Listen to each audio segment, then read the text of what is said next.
So a lot of people say that Furnished Finder doesn't work for them. That's why we're making this video. And again, I realize that there's a big difference in the skill set required because when you use Airbnb, it's so convenient. It's like set it and forget it, right? If you know what your calendar is going to do, if you know what the prices are, there's even a dynamic pricing system for, you know what I mean? Auto messages, You can just open your calendar and walk away, and people instant book, like you said, and then they'll ask questions afterwards, right? But on Furnished Finder, so let me lay this out and correct me if I'm wrong. So is the strategy, because there's a lot of back and forth and because there's negotiation. We had a video before where you said you'll keep the price high. Yeah. So it's like, here's our price, it's set high, so if you need to go lower, you're still really profitable. Sure. Right? Yep. So I mean, just right there's no instant book situation. It's like, hey, this is where we're starting up here, and then you actually have to talk to them to like get it a little lower, maybe even higher sometimes, whatever, right?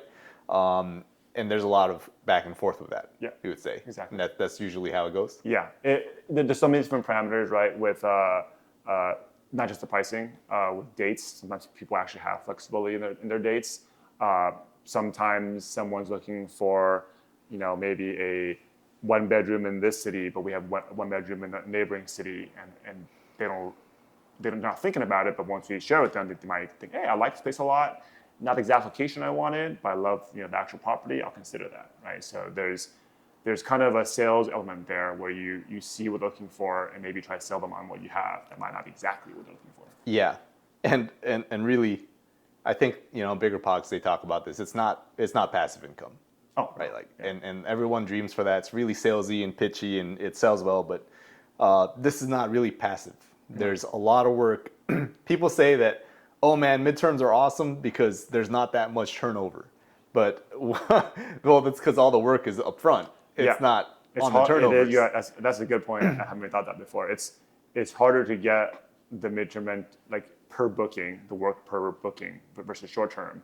But then once you have it for a while. Yes, and that's kind of a funny way to look at it. It's like there is a sales skill set here almost. Not almost, there is.